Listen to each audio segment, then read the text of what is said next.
bless you. Asante. Asante.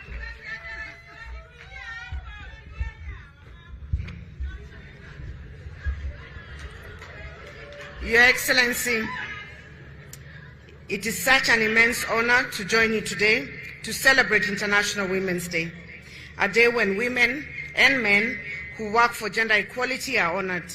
This year's theme, Digital or Innovation and Technology for Gender Equality, recognizes and celebrates the women and girls who are championing the advancement of transformative technology and digital education.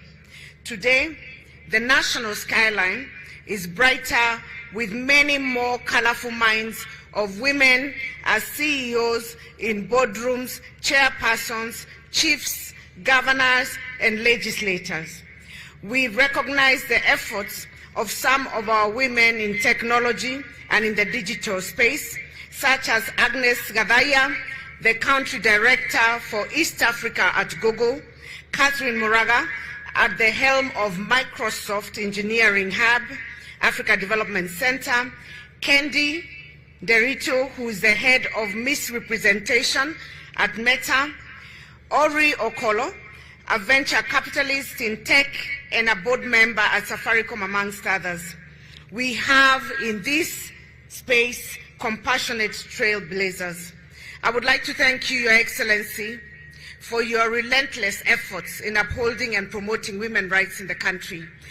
Your presence here today clearly demonstrates your commitment towards advancing gender equality and the empowerment of all women and girls.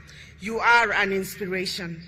Your Excellency, ladies and gentlemen, in line with this year's International Women's Day theme, I wish to affirm that technology has provided immense opportunities for all in this digital era. It has allowed people to communicate more efficiently, access government services, and market their goods online through e-commerce, provided new pathway for entrepreneurial empowerment and self-education and participation in decision-making. Technology, therefore, provides a great platform to reverse the perennial exclusion of women from public life while strengthening their agency.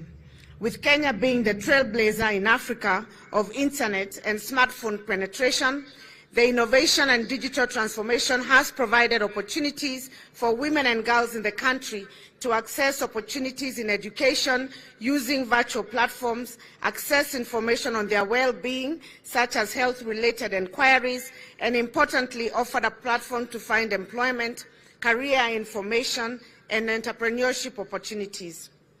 Ladies and gentlemen, and Your Excellencies, I wish to affirm the Council of Governors' commitment and contribution towards advancing inclusive innovation and technology. Since devolution, we have recorded significant success in a number of programs, projects, and interventions that have had an impact on women and girls, men and boys. In my capacity as the chairperson of the Council of Governors, allow me to highlight a few initiatives by county governments aimed at promoting inclusion in innovation and technology. Some counties have established localized county innovation weeks, which are platforms for showcasing innovation development by women, youth, and persons with disabilities in various sectors. Women, who constitute a majority of smallholder farmers, are instrumental in agricultural production and food security. In the previous financial year, county governments allocated 35.5 billion shillings of their budgets to agricultural development. And as a result, counties have made considerable progress in advancing technology within the sector through facilitating access to credit and extension services, provision of improved inputs, and modernization of practices, such as hybrid seeds, concentrated feeds and fertilizer, pesticides, machinery, and irrigation. In Kirinyaga, for example, the Wezesha program has been able to facilitate access to quality farm inputs and market for farmers' produce. Majority of our farmers in our counties are women. Our focus is now on sustainability of the program and commercializing agriculture by leveraging on innovation and technology for the digitization of extension services, aggregation, agro-processing, and export-oriented value addition through cooperative societies. Counties have also successfully developed and implemented GIS-based county spatial plan, which has spatial plans which have been handy for mapping, collection, collation, synthesis, and analysis of data to inform thinking and planning at the county level. This has been critical in the identification of suitable areas for suitable agricultural activity and agro-processing. County governments have driven education reforms by offering digital learning opportunities per the new competency-based curriculum by ensuring digital integration to learning. Moreover, counties continue to support mentorship for girls in vocational training centers in a bid to encourage the uptake of science, technology, engineering, and mathematics-related courses and careers. Your Excellency, ladies and gentlemen, despite progress made in legislation and policy formulation, gender inequality, particularly innovation, continues to persist. The exorbitant internet costs and the wage gap in this field that is still largely male-dominated are some of the challenges still impeding women from fully participating and benefiting in technology, which needs to be addressed by both levels of government. As we celebrate the positive impact of technology, we must also acknowledge the challenges that come with it, particularly in the form of cyberbullying. In Kenya, women leaders have been particularly vulnerable to cyberbullying. We can take many forms, including harassment, intimidation, and threats of violence. Early this week, Your Excellency, I was honored to take part in a campaign where women came together to raise their voices against cyberbullying. The campaign, organized by Eco Network Africa, led by trailblazer Dr. Jennifer Riria, calls all of us to stop cyberbullies now, and is aimed at creating public awareness, initiating relevant laws, and mobilizing support towards calling out cyberbullying for the crime that it is.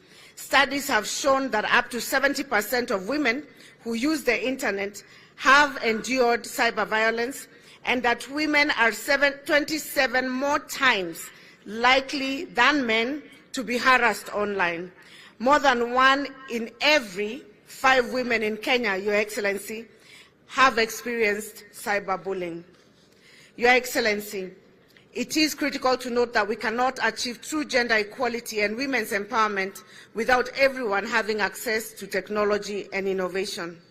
And therefore, we have, as county governments, put our efforts and our resources to ensure that we bridge this digital divide.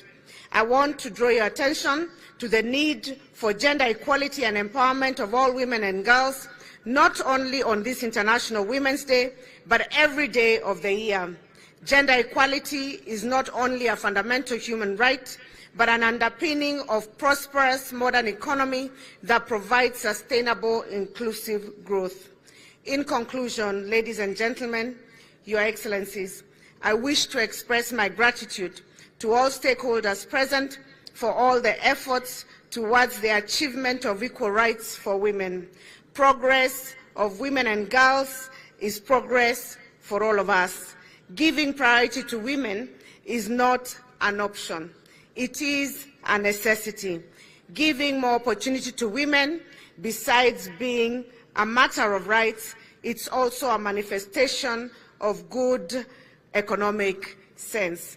On this International Women's Day, let us recognize as women, let us empower them, let us protect them. As we said this week, we are women. As you have heard from Mheshimiwa Alice, we are here to stay and we are not going anywhere.